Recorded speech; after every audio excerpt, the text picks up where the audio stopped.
이 이스라엘 백성들이 특별히 이제 에훗이라는 사람이 하나님의 부르심을 받아서 사사가 되어지고, 또 그 땅이 정복되어지기까지, 또 모압 사람들이 이 요단강을 건너서 가나안 땅에 들어오게 되어지기까지, 여러분 오늘 중요하게 여겨지는 곳이 메드바 고원이라는 곳이에요. 우리가 흔히 말하는 그 모압 평지, 즉 모압을 중심으로 한 이 모압 평지 중심으로 있는 메드바 고원을 의미하게 되어지는데, 이 메드바 고원은 지도에도 보시는 것처럼 루벤 지파가 정착했던 곳이기도 합니다. 그런데 이 화면의 오른쪽 모서리에 있는 이 모압 사람들도 점점 자기들의 세력을 펼쳐 나가기 시작하고, 또 점점 확장해 나가기 시작하면서, 여러분 동쪽으로 계속 가면 사막이기 때문에 결국 모압 사람들도 그들이 더 넓은 땅을 차지하기 위해서는 북쪽 아니면 또 요단강을 건너서 가나안이라고 불리는 그곳으로 정복해 나아가야 되거든요. 그러면 너무나 자연스럽게 이스라엘 백성들이 살고 있는 이 가나안 땅을 넘볼 수밖에 없는 거죠. 그래서 사사기 3장 12절부터 우리 13절을 다시 한번 읽어봅니다. 시작. 이스라엘 자손이 또 여호와의 목전에 악을 행하니라. 이스라엘 자손이 여호와의 목전에 악을 행함으로 여호와께서 모압 왕 에글론을 강성하게 하사 그들을 대적하게 하시매, 에글론이 암몬과 아말렉 자손들을 모아 가지고 와서 이스라엘을 쳐서 종려나무 성읍을 점령한지라. 그리고 결국에는 이 모압 사람들은 마음만 먹은 것이 아니라 실제로 행동하기 시작했고, 그들이 요단강을 건너왔어요. 그리고 요단강을 건너와서 저 여리고는 이 12지파들 중에 특별히 가장 약한 지파였던 베냐민 지파가 통치하고 있는 땅이었거든요. 그런데 저 여리고를 점령하게 되어져요.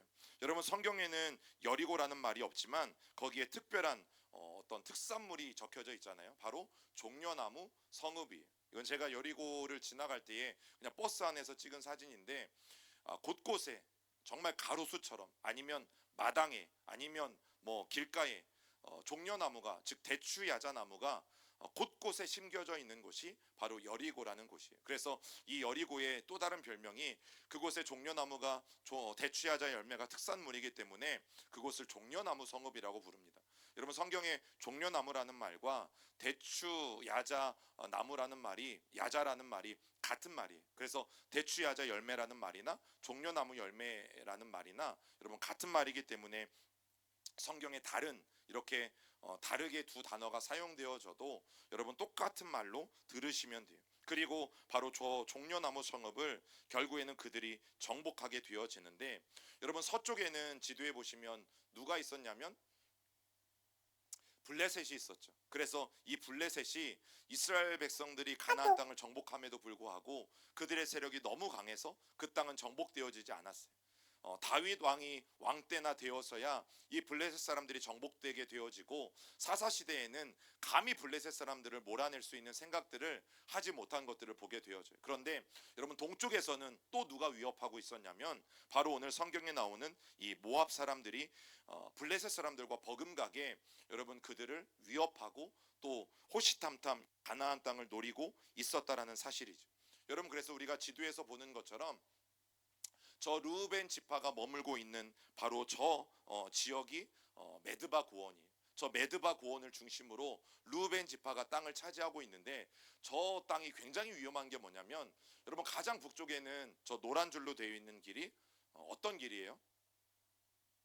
가양로? 한밭대로? 예, 저기 가장 위쪽에 있는 저 대로는 왕의 대로예요. 그래서 여러분 특별히 매일 보여드리는 저 지도에서 딱 세 가지 길만 기억하시면 돼요.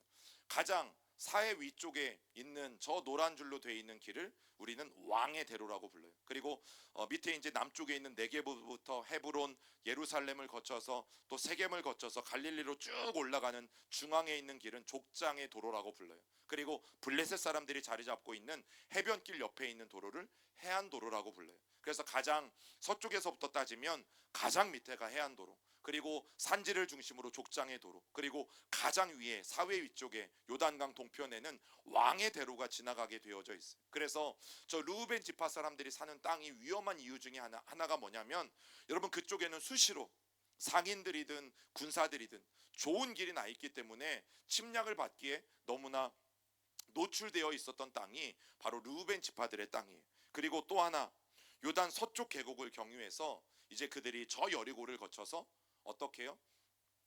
중앙산지라고 불리는, 가나안 땅의 중앙산지라고 불리는 저곳을 차지하기 쉽게 여러분 진출하기 위한 그 무대가 바로 이 메드바 고원이에요. 그래서 이 메드바 고원에 살고 있던 르우벤 지파들은 여러분 우리가 상상해 보면 적의 침략들 가운데 이 르우벤 지파도 늘 노출될 수밖에 없었던 곳이 바로 그 메드바 고원입니다.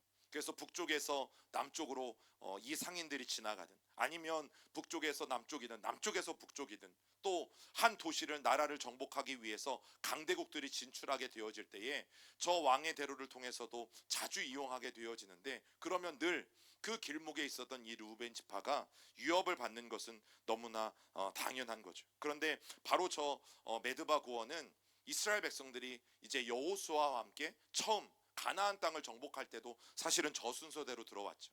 그들이 요단강을 건너서 여리고를 가장 먼저 정복하고, 그리고 아이성을 정복하고 그들이 중앙산지로 진출하게 되어지는데, 그 길을 똑같이 오늘 이 모압 왕 에글론이 일어나서 이스라엘 백성들을 정복하기 위해서 오고 있다라는 거죠.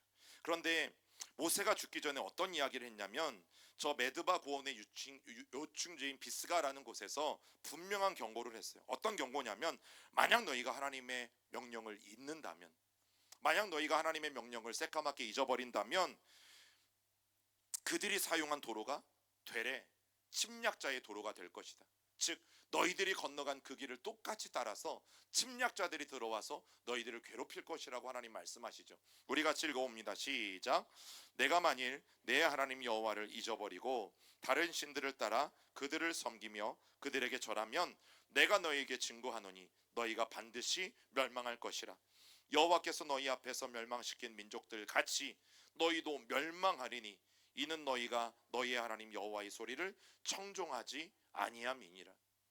너희들이 저 땅을 지나서 저 요단강을 건너서 여리고를 정복하고, 또 저 여리고의 서쪽 길을 따라서 너희가 중앙산지까지 진출한 것처럼, 만약 너희가 하나님의 명령을 지키지 아니하고 하나님의 명령을 청종하지 아니하면 너희들이 저렇게 가나안 땅을 정복했던 것과 똑같이 이제는 이방 민족들이 일어나서 이스라엘 너희들을 정복할 것을 하나님은 분명히 말씀하고 계시다는 거죠. 여러분, 그래서 저 여리고라는 지역은 베냐민 지파가 차지하고 있었던 땅이었고, 그래서 전략적으로 굉장히 중요한 요충지였어요. 그도 그럴 것이 요단강을 건너자마자 가장 먼저 마주하는 지역이 바로 여리고라는 지역이. 그래서 이스라엘 백성들이 여호수아와 함께 요단강을 건너서 가장 먼저 치른 전쟁이 어디에서였어요? 바로 저 여리고였던 거죠. 여러분, 이 베냐민 지파의 지역은 전략적으로 굉장히 중요합니다. 그렇기 때문에 늘 주변 세력들의 침입이 있었고 늘 분쟁들이 끊이지 않았던 지역이 저 베냐민 지파가 차지한 땅이었어요. 자, 그 중에서도 한 사건, 오늘 말씀에 나오는 그 사건이 등장을 하게 되어지는데, 바로 암몬과 그리고 아멜렉의 이 협조를 얻은 모압 사람들이 바로 이 요단강을 건너와서 베냐민 지파를 공격하는 일들이 일어나기 시작한 거죠. 여러분, 성경에서 종려나무 성읍은 어디라고요? 바로 여리고예요. 그런데 이 여리고는 베냐민, 또 때로는 에브라임, 므낫세, 유다로 가게 되어지는 이 관문과 같은 역할을 하는 것이 저 여리고이기 때문에 저 여리고를 점령하는 것이 가나안 땅을 점령하는 시작이 되어지고, 저 여리고를 정복하지 못하면 결국에는 중앙산지까지 진출하지 못하는 일들이 일어나기 때문에 저 여리고는 과거에도 중요했고 또 이스라엘 백성들이 차지했을 때도 너무나 중요했던 곳이라는 사실입니다. 여러분, 하나님은 그것을 너무나 잘 아셨고 또 이스라엘 백성들도 그것을 너무나 잘 알았기 때문에 저 여리고를 가나안 정복 당시에 가장 첫 관문으로 삼았던 것들을 우리는 이미 성경을 통해서 너무나 잘 알고 있어요. 그래서 같은 길로 이제 모압이 공격해 오는데, 여러분 그 일들을 보면 결코 이스라엘 백성들의 안전을 보장할 수가 없는 상황이라는 것을 우리는 깨닫게 되어지죠. 저 여리고 성이 무너졌을 때 결국에는 가나안 땅을 정복하는 모든 길이 열리게 되어지거든요. 마찬가지, 만약 모압 왕이 쳐들어오고 저 여리고가 함락되어지면 결국에는 이스라엘 백성들 전체의 위협을 받게 되어지는데, 여러분 이미 성경은 뭘 말해요? 18년 동안이나 모압 왕 에글론이 이 베냐민 지파를 다스렸다라는 것을 성경은 말하고 있는 거죠. 자, 그런데 우리가 좀 전략적으로 생각해 보면, 여러분 이스라엘 백성들 중에서 가장 강한 지파 두 지파는 어디라고 말씀드렸어요? 에브라임 지파와 유다 지파죠. 에브라임 지파는 누가 리더였어요? 여호수아였고, 또 유다는 누가 리더였어요? 갈렙이었죠. 여러분 이게 외우기도 쉬워요. 왜냐하면 에브라임 네 자잖아요. 여호수아 네 자잖아요. 또 유다 두 자잖아요. 또 갈렙도 두 자잖아요. 그러면 별로 헷갈릴 일이 없어요. 그리고 우리가 이제 매주 반복해서 이야기하니까, 여러분 이 두 지파 사이에 꼭 낀 지파가 바로 베냐민 지파인데, 왜 저렇게 중요한 곳이라면 누가 차지해야 합니까? 가장 강한 지파가 차지해야 되죠.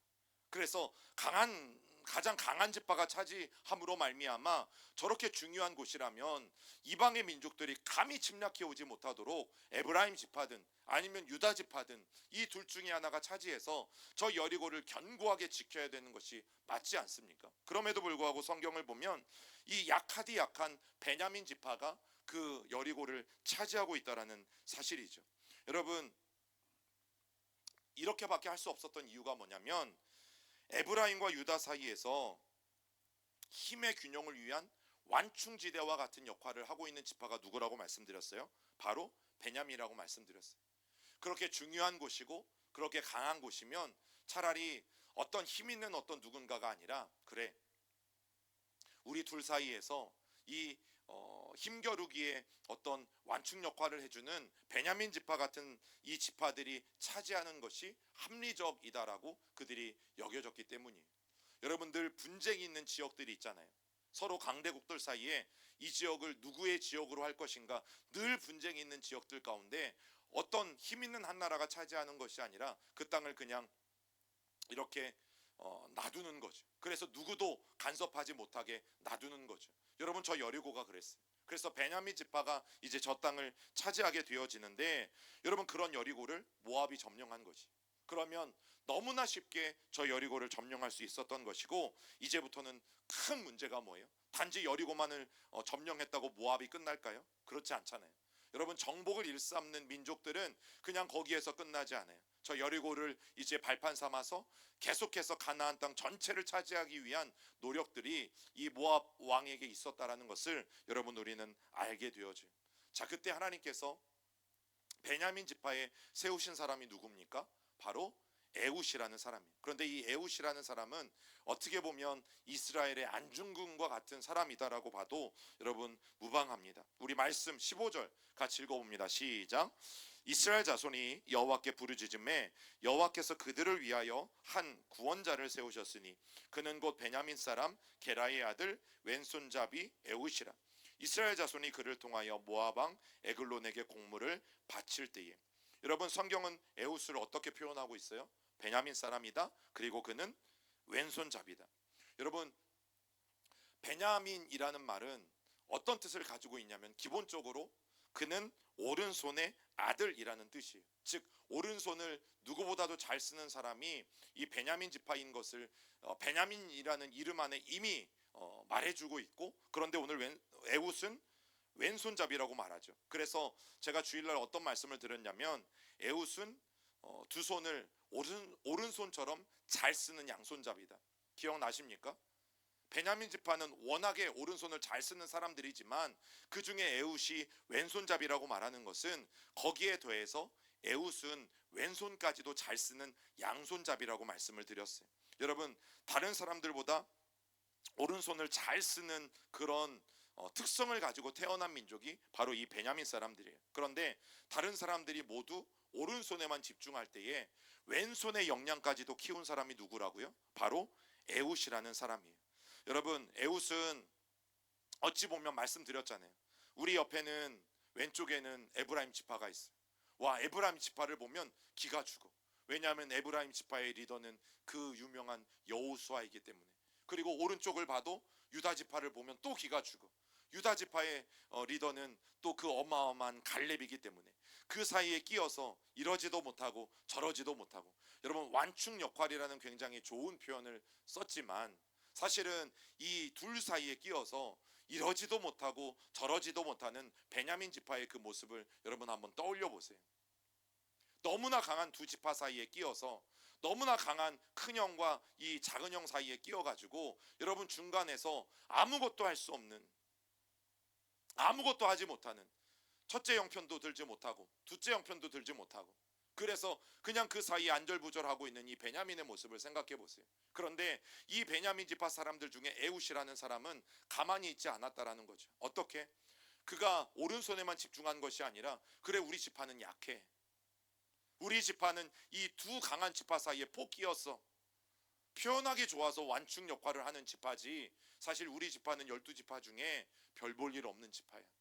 그러면 그냥 자기의 인생이나 어떤 자기의 삶에 있어서 그냥 그런 잘못된 의식 가운데 함몰되어질 수 있는 거지. 그런 잘못된 의식 가운데 자기는 아무것도 아니라고 여기면서, 나는 조상을 잘못 만났다라고 여기면서, 나는 좀 유다 지파에 태어났으면 더 좋았을 텐데, 아니면 에브라임 지파에 태어났으면 좋았을 텐데. 가끔 그런 생각 안 하세요? 아, 우리 아버지가 정주영이었으면 좋았을 텐데, 같은 정씨인데 왜 그럴까? 같은 이씨인데 우리 아버지가 이건이었으면 더 좋았을 텐데, 그러지 않아요? 여러분 그런 마음을 많은 사람들이 갖고 있었을 때 에훗은 뭘 한 거예요? 열심히 왼손도 연습한 거죠. 남들이 상황을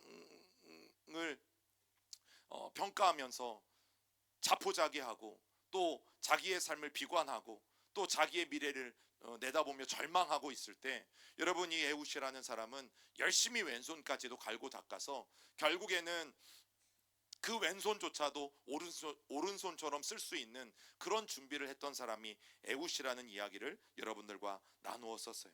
여러분 에훗은 자신의 지파와 또 이 산지 공동체가 모압 왕에게 계속 휘둘리는 것, 여러분 이것을 두고 볼 수 없어서, 그리고 왕을 암살할 계획을 세우게 되어져요.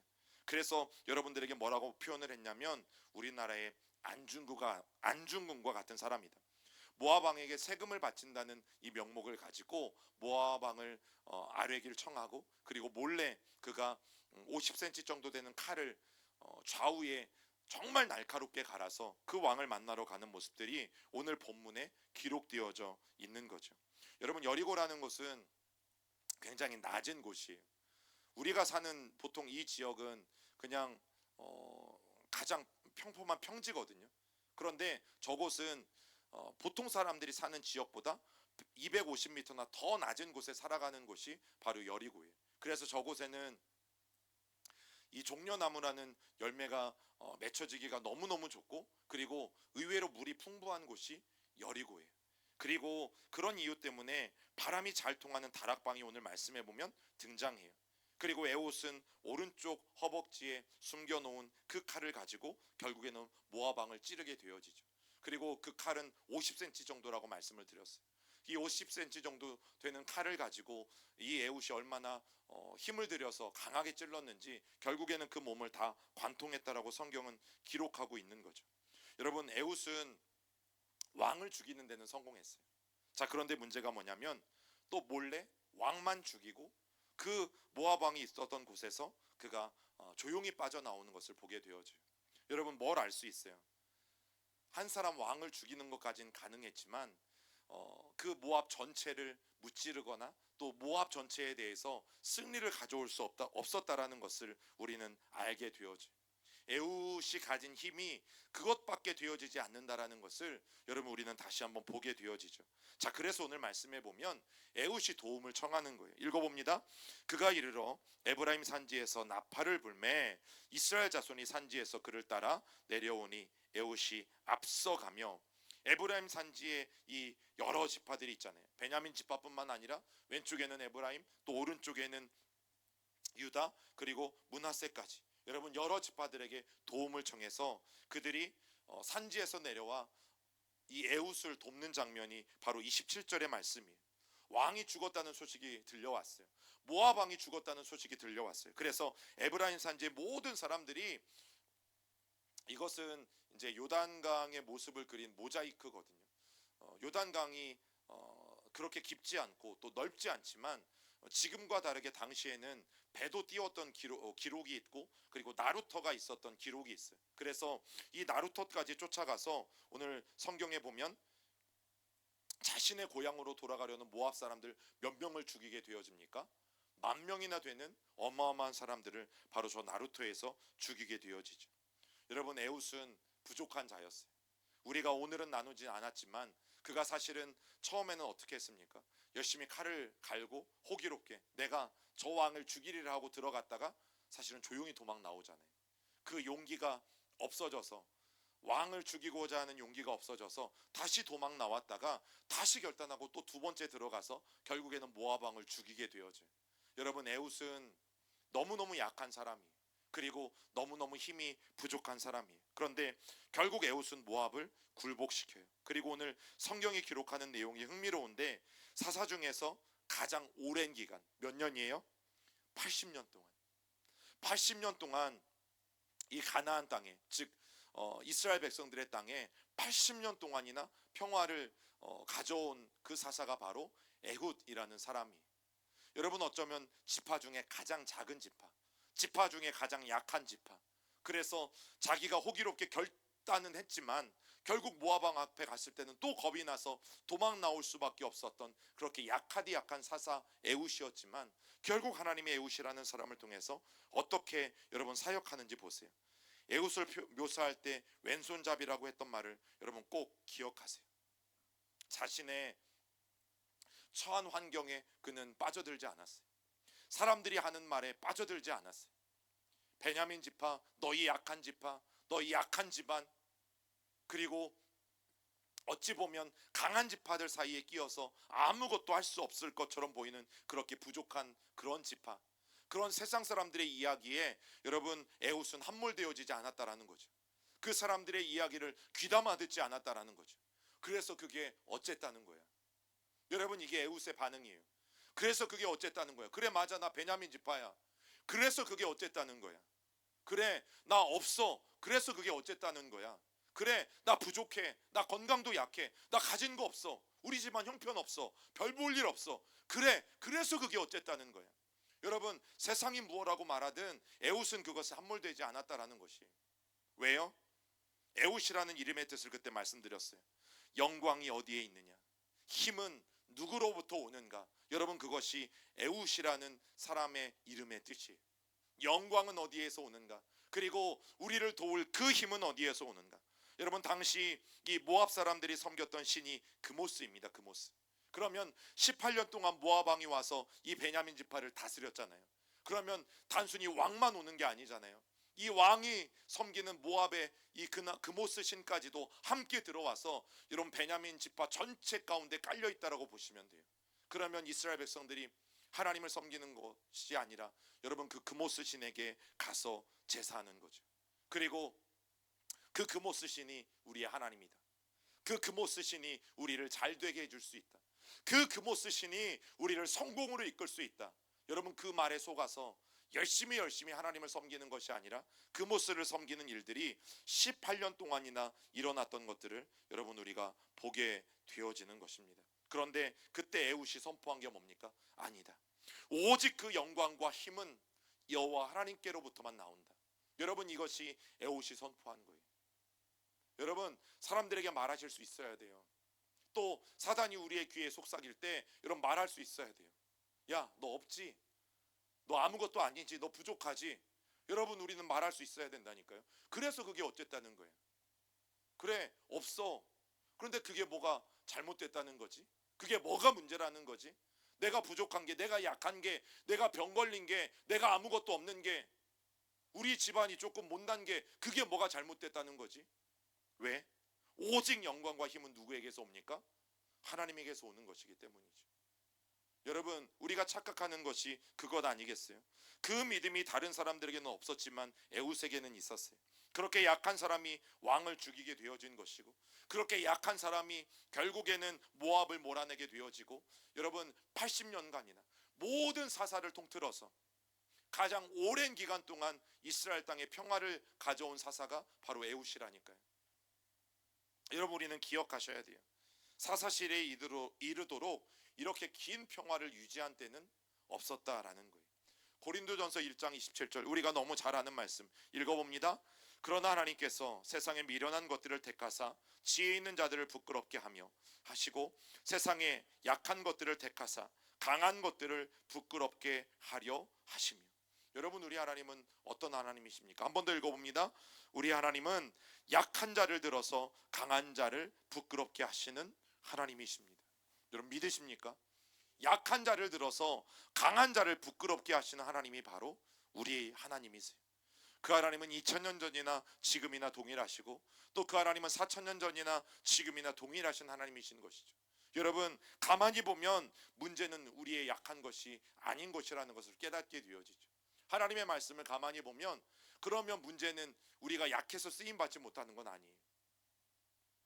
우리가 없어서 쓰임받지 못하는 것도 아니죠. 우리가 남들보다 못나고 부족해서 쓰임받지 못하는 것도 아니에요. 에웃이 쓰임을 받았으니까, 벌레 같은 돌라도 쓰임을 받았으니까, 심지어 이방인이었던 삼갈도 하나님의 사사로 쓰임을 받았으니까. 그러면 우리의 출신 때문에 우리가 쓰임받지 못하는 이유도 아니고, 우리가 가진 것이 없어서 쓰임받지 못하는 것도 아니고, 우리가 남들보다 부족해서 쓰임받지 못하는 것도 아닌 거죠. 그러면 무엇이 문제겠어요? 여러분, 누구에게나 약점은 있잖아요. 누구에게나 문제는 있잖아요. 여러분, 그럼 진짜 중요한 문제는 무엇이겠어요? 오늘 저와 여러분들이 오직 영광이 하나님 앞에 있음을 우리가 분명하게 깨닫지 못하는 것 때문인 것 아니겠습니까? 또 우리의 모든 힘은 누구로부터 나옵니까? 하나님으로부터 나온다. 여러분, 이 분명한 사실에 대한 믿음의 고백이 우리 가운데 없기 때문 아니겠습니까? 여러분, 하나님은 성경 어디를 봐도 그의 출신 성분이나 출신 배경이나 아버지가 누구인지, 여러분, 이런 것들을 따지신 적이 별로 없어요. 그럼 그 하나님이 오늘도 마찬가지 아니시겠어요? 여러분, 우리가 무엇 때문에 주저하고, 무엇 때문에 자꾸만 머뭇거리고, 무엇 때문에 자꾸만 그 첫 발을 내딛지 못하는 것일까? 민수기 14장에 나오는 이 가데스 바네아의 사건 때처럼 하나님은 분명히 우리에게 약속하셨고, 그 가나안 땅을 너희에게 줄 것이다라고 하나님은 이미 말씀하셨고, 그럼에도 불구하고 그 땅을 정탐하고 온 사람들의 말을 잘못 들은 나머지, 여러분, 결국에는 이 가데스 바네아에서 한 발자국만 움직이면 가나안 땅인 것을, 그 한 발자국을 움직이지 못하고 결국에는 40년을 다시 광야로 쫓겨나서 40년을 방황해야 되는 일들이 왜 일어나는 것입니까? 여러분, 저는 자꾸만 불분명한 시대를 우리는 살아가요. 그리고 불확실한 시대를 살아가요. TV를 보든 매스컴을 보든, 여러분 유튜브를 보시는 인터넷 어디를 봐도 가짜인 것을 진짜처럼 이야기하는 것들이 너무너무 많이 있어요. 그런 상황 속에서, 현실 속에서 우리가 중심을 잡는 것은 사실은 쉽지 않아요. 그런데 그런 상황 속에서 우리가 분명하게 흔들리지 않는 중심을 잡을 수 있는 비결은 뭡니까? 하나님의 말씀인 거죠. 그게 여호수아와 갈렙이었잖아요. 아니, 하나님이 우리에게 말씀하셨어. 여러분, 그거면 되는 거 아니에요? 하나님이 우리에게 주시겠다고 말씀하셨어. 여러분, 그러면 되는 것 아니에요? 그래서 여호수아 갈렙이 외친 게 뭐예요? 그 땅을 우리가 취하자라고 말하는 거죠. 그런데 여러분, 자꾸만 우리는 머뭇거리는 거죠. 자꾸만 머뭇거려요. 자꾸만 머뭇거리다가, 자꾸만 뒷걸음질 치다가 하나님이 주신 기회를 놓칠 때가 있어요. 예, 물론 기회는 와요. 언제 와요? 40년만 더 기다리면 되죠. 하나님은 가나안 땅에 들여보내 주셨어요. 하나님이 기회는 또 주셨어요. 얼마 후에요? 예, 40년 후에. 여러분, 믿음이라는 것을 우리가 쉽게 생각하면 매우 쉬워요.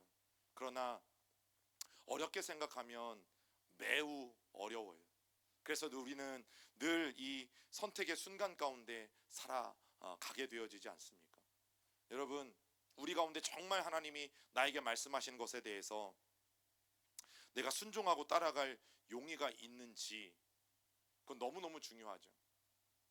이제 제가 목회를 하기로 결단했을 때 이제 제 큰 고민 중에 하나가 이제 그거였어요. 이제 제가 장남이기도 하고, 그리고 어쨌든 이제 한국 사회에서 이 장남 장녀의 그 무게는 굉장히 크거든요. 어떤 무게가 있어요. 그래도 부모를 보살펴야 된다는 이런 무게가 있잖아요. 그러니까 이것이 제가 이제 처음 전도사 생활을 할 때도 늘 마음속에 이제 부담이었죠. 하나님의 부르심이어서 제가 이제 신대원도 가고 이제 신학을 시작했는데, 하나님 늘 부모님이 제 마음에 걸립니다. 뭐 하나님 아시잖아요. 제가 이제 처음 파트로 고향교회에서 시작할 때는 제 대학원 학비만 그 교회에서 대주셨어요. 그래서 교회에서 제가 사역하면서, 예, 그것도 감사하죠. 매 학기마다 학비가 이제 제 사례비였어요. 그렇게 이제 학교를 다니고 이제 제가 청소년부 사역을 하고, 그리고 이제 첫 번째 전담으로 나갔을 때는 2005년도 6년도에 제 전담 사례비가 80만 원이었어요. 80만 원. 2005년 6년도에. 그리고 이제 2007년부터 한 5년 동안 다른 지역에 가서 또 사역하게 되어질 때에 그때는 115만 원이었어요. 하나님, 내 식구가 사는데 저는 하나님이 먹여주실 것을 믿습니다. 근데 제가 좀 장남으로서 하나님 늘 그게 걸립니다.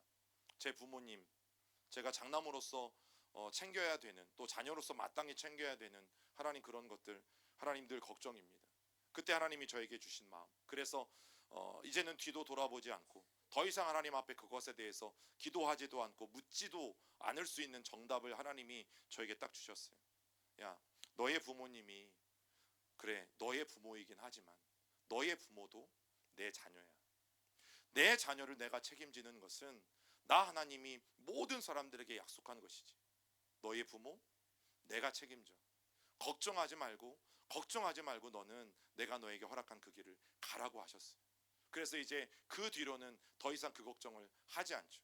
그리고 이제 지금까지 온 거예요. 여러분, 믿음이라는 것은 우리가 복잡하게 생각하면 사실 할 수가 없어요. 절대 하나님의 말씀에 순종할 수가 없어요. 그러나 그게 하나님의 말씀이 분명하고 내 마음에 그 말씀이 새겨지면, 여러분, 우리가 해야 될 것은 움직이는 것이, 우리가 해야 될 것은 행동하는 것이에요. 에웃과 같이 여러분 약하더라도 그 약함을 가지고 나아가는 거죠. 그러면 결국에는 하나님이 그 약함 속에서 어떻게 역사하시는지를 우리는 보게 되어지는 거예요. 하나님, 이 약함을 먼저 강하게 해주세요. 하나님, 뭔가를 보여주세요. 그러면 제가 할게요. 여러분, 죄송하지만 이러면 늦어요. 이러면 늦어요. 하나님은 늘 우리에게 어떻게 역사하세요? 하나님은 우리에게 설명을 별로 하지 않으세요. 우리에게 먼저 그저 하라고 하시지. 우리에게 먼저 가라고 하시지. 우리에게 먼저 주라고 하시지. 우리에게 먼저 섬기라고 하시지. 야, 저가 이렇고 이러니까 네가 좀 섬겨. 하나님은 우리에게 이렇게 설명한 적이 없으세요. 우리가 먼저 순종하고 나면 다음에 수년 또 수십 년 또 하나님의 때가 되면 하나님이 그때 왜 그렇게 말씀하셨는지 그제서야 알게 되어지죠. 여러분, 그게 성경의 법칙이라면 법칙이에요. 오늘 우리가 에웃을 바라보면서, 여러분, 너무나 약한 지파예요. 그리고 너무나 약한 사람이 왼손잡이 에웃이에요. 그러나 그는 오직 영광은 하나님께로부터, 또 오직 모든 힘은 하나님으로부터, 여러분, 이것만 믿고 나갔어요. 내가 약한 게 무슨 상관인데, 내가 약한 게 하나님이 나를 쓰시건 쓰시지 않건과 전혀 상관이 없다라는 것을 여러분, 에웃은 누구보다도 명확하게 알았어요. 그래서 자기의 부족함에 상관없이, 나의 연약함에 상관없이 나아간 거죠. 혹 우리의 생각 속에 하나님이 내가 이런 부분이 연약해서 나를 사용하지 못하시는 걸까? 하나님이 내가 이게 약해서 사용하지 못하시는 걸까? 여러분, 하나님은 단 한 번도 그런 적이 없으세요. 그거는 우리의 잘못된 오해인 거죠. 그러면 오늘 저와 여러분들이 해야 될 것, 그 약함 가운데 그냥 나가시면 돼요. 내 있는 모습 그대로를 가지고 우리는 하나님 앞에 그냥 나가시면 돼요. 그러면 결국에는 하나님께서 그것이 무엇이 되든 또 어떻게 만들어 가시든 하나님은 하나님의 역사를 우리의 삶을 통해서 만들어 가신다라는 사실이죠. 여러분, 진짜 축복은 하나님께 있어요. 그래서 자꾸만 옆에 있는 어떤 것들에 자꾸만 기웃거리는 우리의 신앙이 아니라 오늘도 오직 영광과 힘은 하나님께만 있음을 분명히 믿고 하나님을 바라보고 나아가는 저와 여러분들이 되기를 간절히 축원합니다.